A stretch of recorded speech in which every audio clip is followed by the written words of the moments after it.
오늘은 우리 교단이 정한 순교자 기념 주일입니다. 그래서 오늘 제목을 살아도 죽어도 라고 정해봤습니다.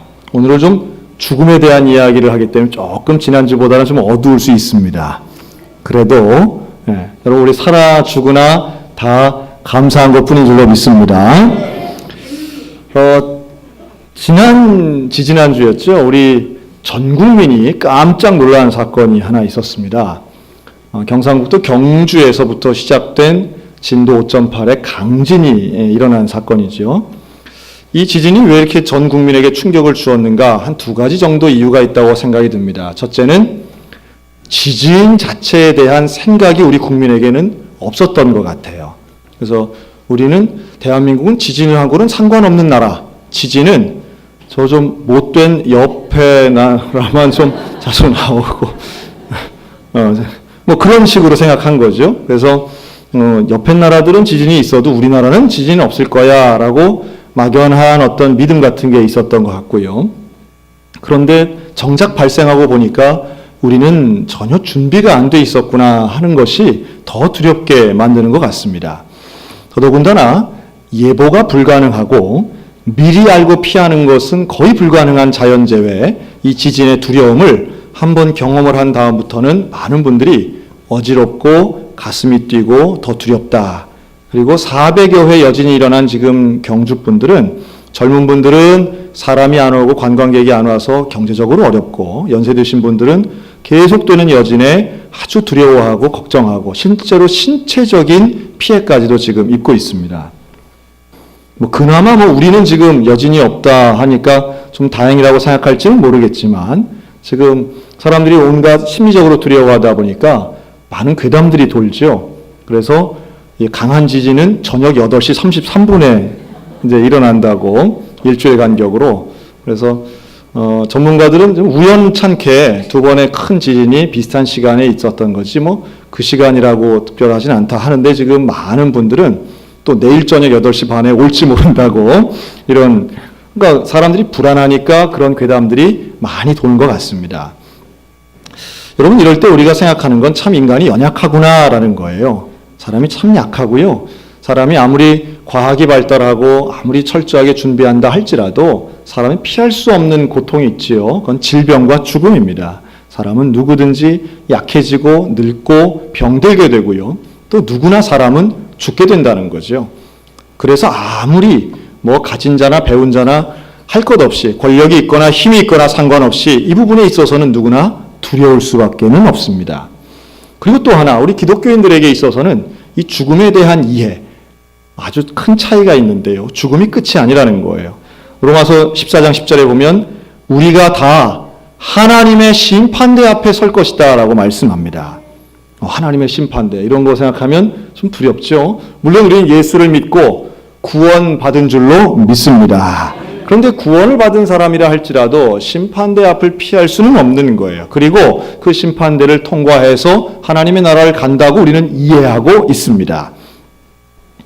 물론 이것 자체를 믿지 않는 분들도 있어요. 그래서 죽음 이후에 어떤 구원이나 하나님의 나라나 심판이나 이런 것 자체를 무시하고 사시는 분들이 있을지라도, 그러나 아무리 믿고 안 믿고를 떠나서 죽음을 초월할 수는 없다라고 하는 겁니다.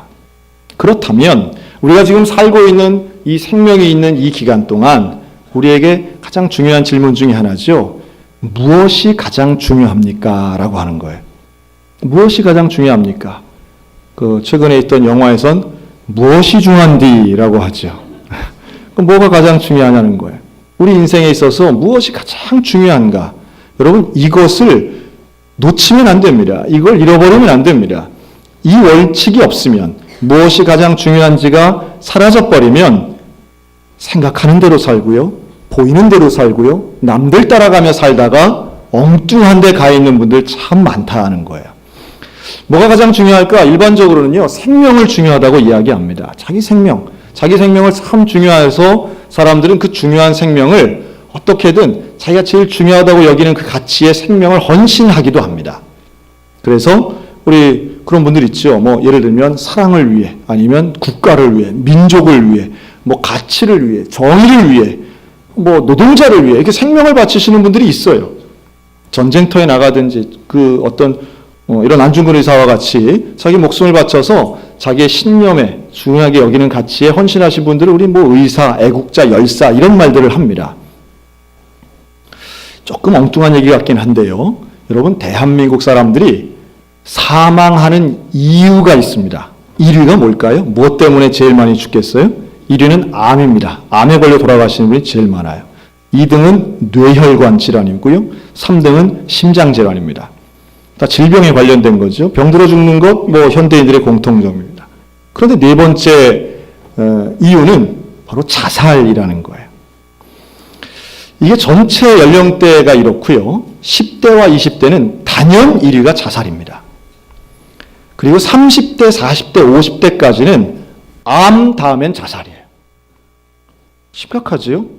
그리고 전체를 놓고 봐도 당뇨병보다도 자살로 죽는 분들이 더 많고요. 교통사고로 돌아가시는 분보다 자살로 돌아가시는 분들이 훨씬 더 많습니다. 어느 정도냐 하면 1년에 38명, 매일마다 38명이 자살로 죽는 나라가 우리 대한민국입니다.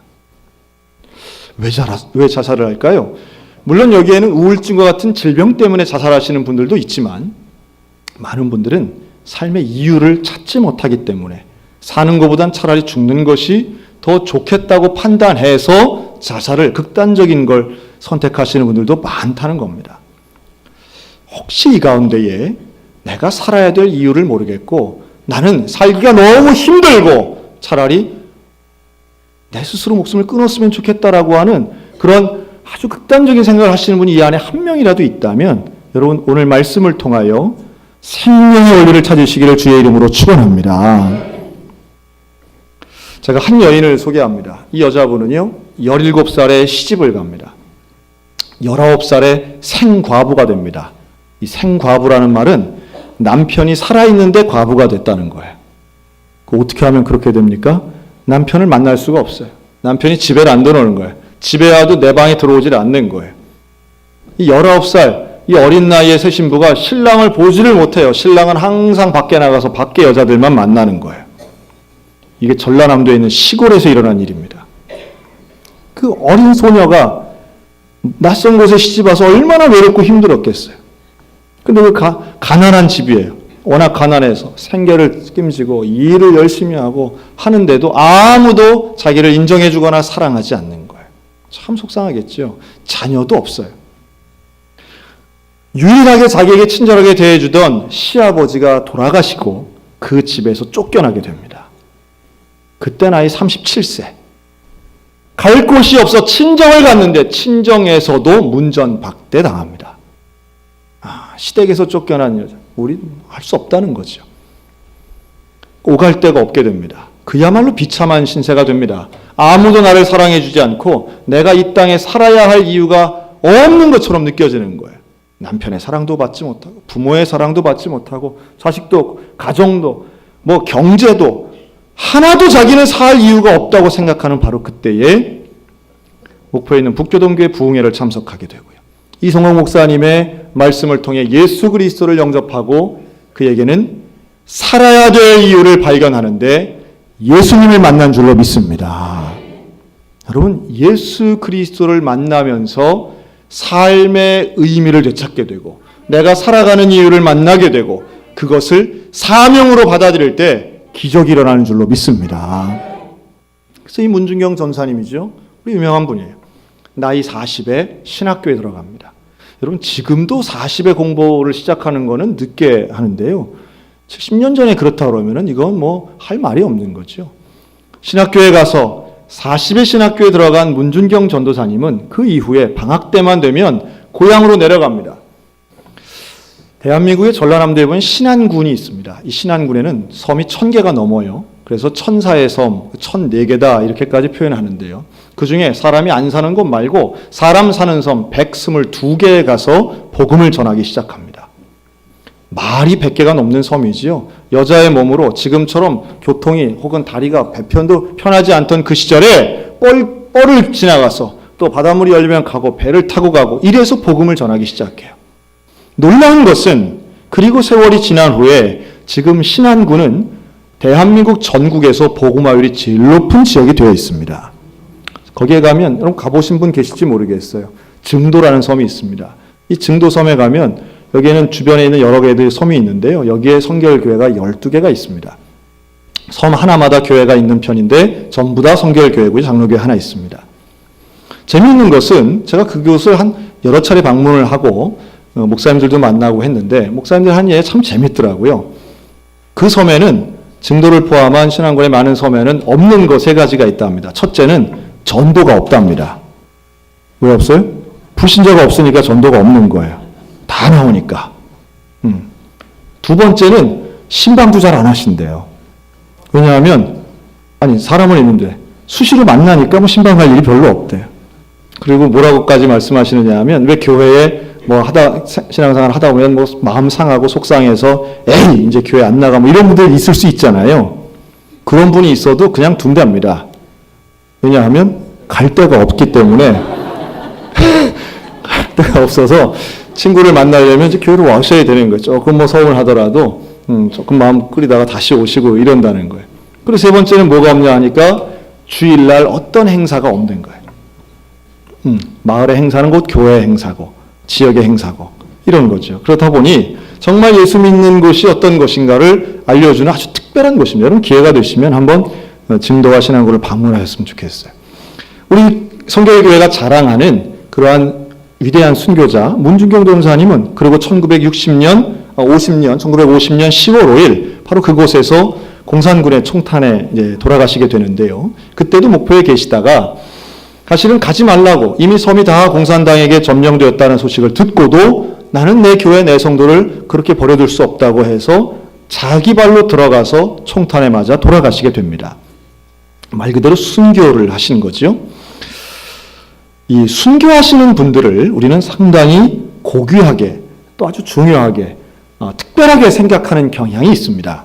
근데 여러분 우리 현재 2016년도 대한민국은 예수 믿는다고 감옥 가거나 총에 맞거나 혹은 무슨 뭐 위법했다고 잡혀가는 일이 있어요 없어요? 없지요. 그런 일이 없습니다. 그래서 우리에게는 순교라고 하는 단어는 상당히 거리가 멀게 느껴집니다. 뭐 예수 믿는다고 욕은 먹을 때가 있지만 교회 다닌다고 뭐 조금 처우를 좀 나쁘게 받을 때는 있을지 몰라도 심각한 위해를 당하는 경우는 없기 때문입니다. 자, 그럼 제가 질문 하나 드릴게요. 오늘날에 우리는 순교하는 삶을 살 수 있을까요? 없을까요? 대한민국 안에서. 여러분, 지금도 우리에게는 순교적 삶은 필요한 줄로 믿습니다. 지금도 마찬가지예요. 수많았던 신앙의 선배들이 세상과 타협하지 않고 하나님의 길을 걸어갔던 것처럼 오늘날 저와 여러분도 그 길을 걸어가야 된다라고 하는 겁니다.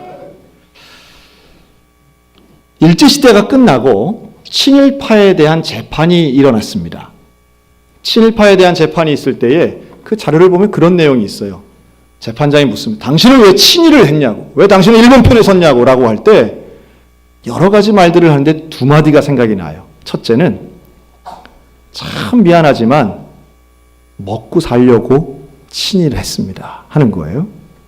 먹고 살려고, 우리 가족 살리려고 친일했다는 거예요. 솔직하죠? 두 번째 이유가 그런데 더 충격적입니다. 왜 일본 편에 섰습니까? 조선인이. 그때 나오는 답변이 이거예요. 나는 조선이 해방될 줄 몰랐습니다. 조선이 해방될 줄 알았으면 그렇게 안 했지요. 당연히 독립운동도 하고 당연히 민족을 위해서 뭔가 하려고 애썼겠죠. 그런데 그날이 이렇게 올 줄은 몰랐다는 거예요. 여러분, 우리 가운데도 그런 분들이 있습니다. 죽을 줄 모르고 사는 분들이 있어요. 자기는 안 죽을 것처럼 사시는 분들이 있어요. 그리고 또 하나, 여러분, 예수님이 이 땅에 다시 오실까요? 안 오실까요? 예수님이 이 땅에 다시 오실 줄로 믿습니다. 우리는 재림을 믿는 사람들입니다. 그런데 재림이 없을 것처럼 살아가시는 분들이 있습니다. 어찌 보면 우리는 인생에 많은 선택을 하는데 그 선택이 늘 우리는 나에게 유리한 선택을 하는 분들이 있어요.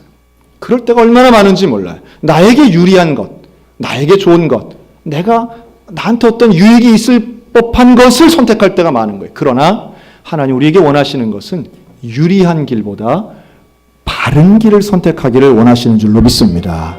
하나님의 뜻에 합당한 것을 선택할 때에 우리는 때로는 손해를 봐야 될 때가 있습니다. 때로는 이거 했다가는 우리가 큰일 나는 거 아니야? 이렇게 했다가는 우리 무시당하는 거 아니야? 이렇게 하면 우리는 망하는 거 아니야? 라고 겁날 정도로 두려울 때가 있습니다. 하지만 바른 길 선택하는 이것이야말로 오늘날 하나님이 원하시는 순교적 영성인 줄로 믿습니다. 이게 가능해야 돼요. 손해가 되더라도 하나님이 원하시는 그 길을 선택하는 것이야말로 오늘날 이 시대에 주님이 우리에게 정말로 기대하시고 원하시는 거예요. 근데 우리는 늘 이것도 잡고 저것도 잡기를 원하죠. 양쪽을 다 잡으면 좋겠죠. 그러나 많은 경우는 한쪽을 놓아야만 올바른 길을 잡을 수 있는 경우가 얼마나 많은지 모릅니다.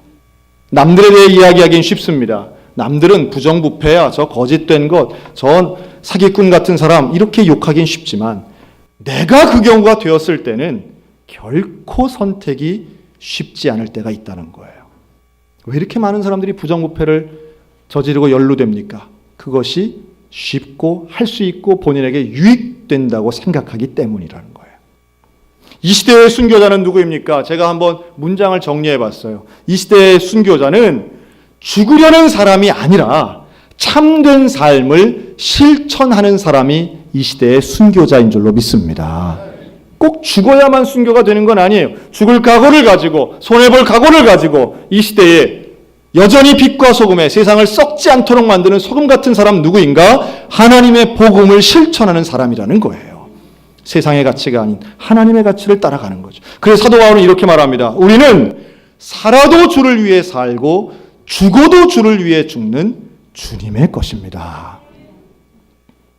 여러분 참 멋있지 않습니까? 저는 이 말씀 읽을 때마다 가슴이 뛰는데요. 그러면 살아도 주를 위해 살고 죽어도 주를 위해 죽는데 그러면 죽어야 돼요? 살아야 돼요? 죽어야 됩니까? 살아야 됩니까? 제가 한번 좀 진지하게 조금 어려운 질문 하나 드리겠습니다. 여러분, 복된 죽음이라는 말을 우리가 종종 쓰는데요. 어떤 죽음이 복된 죽음일까요? 과연 어떻게 죽어야 복되게 죽는 것일까요? 죽음은 다 누구에게나 오는데 우리는 그런 소원들을 막연하게나마 가지고 있어요. 나는 비참하게 죽기 싫어. 나는 뭔가 행복하게 마지막에 평안하게 죽고 싶어. 이런 분들이 있습니다. 예를 들면 이런 거죠. 아주 장수하고요. 그것도 건강하게 장수하시고 그리고 많은 한 100살까지 산다고 쳐요. 그리고 많은 자손들이 보는 앞에 따뜻하고 화사한 방에서 모두에게 유언도 하고 대화도 하고 이러다가 잠자는 듯이 돌아가시는 것을 우리는 소위 말하는 행복한 복된 죽음이라고들 생각하시는 것 같아요. 그래요. 만약 그게 복된 죽음이라면 이 세상에서 제일 불행하게 죽은 사람 누군지 아십니까? 그게 바로 예수님입니다. 예수님은 어떻게 돌아가셨어요? 예수님은 젊은 나이에 돌아가셨습니다. 예수님은 형틀에 매달려 돌아가셨습니다. 법으로 유죄 판결 받고 돌아가신 거예요. 예수님은 사람들 앞에 빨가벗겨지고 십자가 위에서 돌아가셨어요. 예수님은 자기 부모가 보는 앞에서 죽은 사람이에요. 예수님은 많은 사람들이 손가락질 당한 바로 그 비난 속에서 돌아가신 분이에요. 우리가 생각하는 복된 죽음하고는 완전 반대예요. 완전 반대. 과연 이 땅에 복된 죽음이라는 말을 사용할 수 있을까요? 제가 믿는 복된 죽음은 오직 하나뿐입니다. 복된 죽음은 오직 하나뿐이에요. 예수 믿고 죽는 것만이 복된 죽음인 것을 믿으시기 바랍니다. 나머지는요, 내가 선택하는 게 아닙니다. 죽음의 때, 죽음의 방법, 여러분 그거 가지고 복되다, 그거 가지고 불쌍하다 평가하지 마시기 바랍니다. 사고로 돌아가실 수 있습니다. 젊은 나이에 죽을 수도 있습니다. 정말 슬프고 안타깝지만 어린 나이에 죽을 수도 있습니다. 남들 잘 걸리지도 않는 희귀병에 걸려 죽을 수도 있어요. 여러분, 우리가 왜 그러면 안 됩니까? 왜 우리는 사고 나면 안 되지요? 남들은 다 받는, 남들에게는 다 일어나는 사고가 왜 나에게 일어나면 안 된다고 생각하시냐 말이에요. 남들에게 일어난다면 나에게도 얼마든지 일어날 수 있는 일입니다. 사고가 일어나고 질병이 일어나고 뜻하지 않은 사건에 연루되어서 비참하게 죽는다? 그럴 가능성 누구에게나 있는 거예요. 예수를 믿는다고 해서 안 죽는 게 아니에요. 신앙생활 열심히 한다고 해서 사고를 안 당하는 게 아니에요. 누구에게나 일어날 수 있는 일입니다. 중요한 것은 그러한 사고가 났을 때에 우리가 갖는 하나님에 대한 태도가 중요한 것이고요.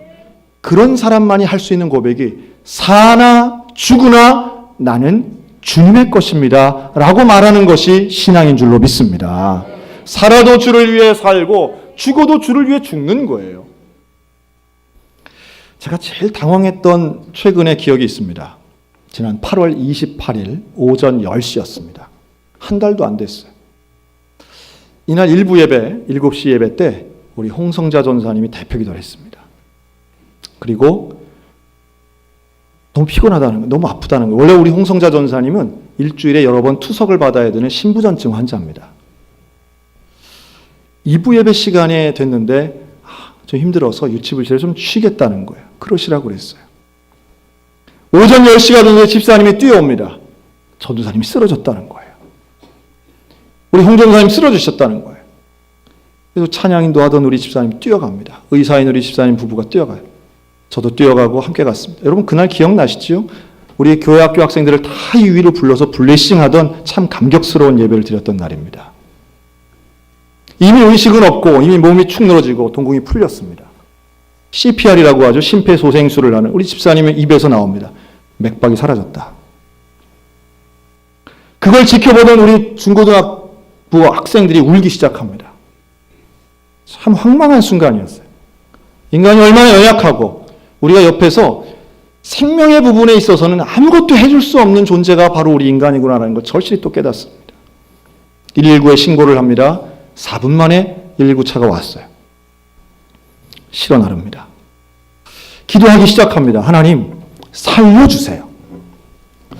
근데 여러분 이렇게 볼 수 있습니다. 목회자가 주일날 교회에서 죽는 것 그 절대 그러면 안 됩니까? 아니면 그럴 수도 있습니까? 제가 할 수만 있다면 전 그런 생각도 한번 해봐요. 설교하다 죽는 건 어떨까? 근데 그러면 여러분들이 너무 놀랄 것 같아가지고 제가 설교하다 갑자기 하고 쓰러졌다고 생각해 보세요. 그러면 뭐 시험 들어가지고 뭐 정말 힘드실 거예요. 하지만 우리가 어디선간 죽어야 되지 않겠습니까?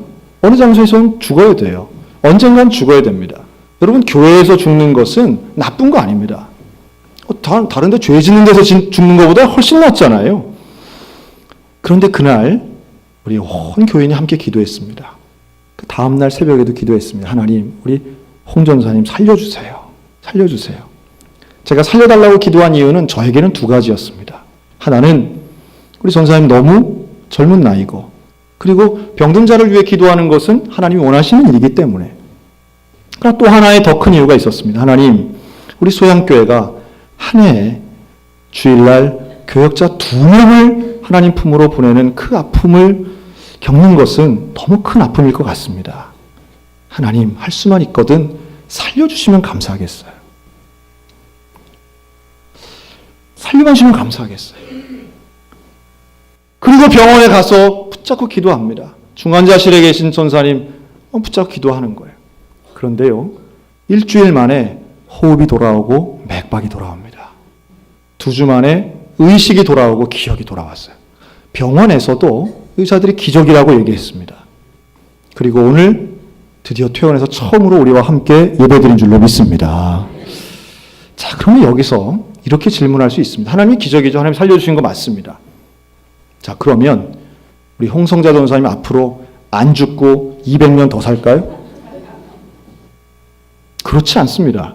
언젠가는 홍 전사님 돌아가실 거예요. 하나님이 한 번 살려주셨다고 해서 계속 앞으로도 100번, 200번 살려주시는 건 아니에요. 또 꼭 그래야 될 필요도 없는 겁니다.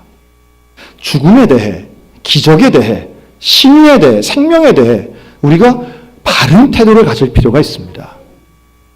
죽는 것도 감사하고요. 사는 것도 감사한 일인 줄로 믿습니다. 하나님 앞에 맡기는 바로 그것이, 그리고 사는 것, 죽는 것은 하나님께 맡기고 나는 주를 위해 살겠습니다 라고 생각하여 유리한 길이 아닌 바른 길을 가는 것, 여러분, 주님은 그것에 관심이 있는 줄로 믿습니다. 우리는 아이고 죽은 사람이 살아났네, 여기에 너무 포인트를 맞추면 다른 사람들의 죽음을 오히려 비판의 도구로 사용할 수도 있는 거예요. 왜요? 다른 사람은 안 살려주셨거든요. 응급실에 들어온다고 다 살아나가는 게 아니잖아요. 분명히 하나님이 병을 고쳐주신 건 감사한 일입니다. 하지만 고쳐주시지 않더라도 나는 주님의 것입니다 라고 고백하는 것은 더 아름다운 일인 줄로 믿습니다. 참 하나님의 역사에 대해 우리가 신앙을 가지고 믿는다라고 하는 것, 순교적 영성이라고 하는 것은 상황에 상관없이 하나님을 의지하는 일이고, 그리고 하나님이 베풀어 주시는 그 순간순간의 일들 가운데 하나님께 영광을 돌리는 것입니다. 사랑하는 성도 여러분, 오늘도 우리에게 생명 주신 주님께 감사하시기를 바랍니다. 생명을 주셨다면 살아갈 이유와 사명도 주시는 분이 바로 우리 주님이십니다. 그 주님 주신 사명 가운데 깊이 들어가고 살아도 죽어도 나는 주님의 것입니다 라고 외치며, 조금 조심스럽게 말씀드리면 너무 몸살이지 마시고 주를 위해 충성하는 저 여러분들 되셨으면 좋겠습니다. 장수하는 건 복이지만 그냥 장수하면 무슨 의미가 있겠어요? 하나님 앞에 충성하며 장수하고 주님이 정말로 기뻐하시는 하나님 앞에 영광 돌려드리는 우리 소양의 현대의 순교자들이 다 되시기를 주님의 이름으로 축원합니다. 아멘.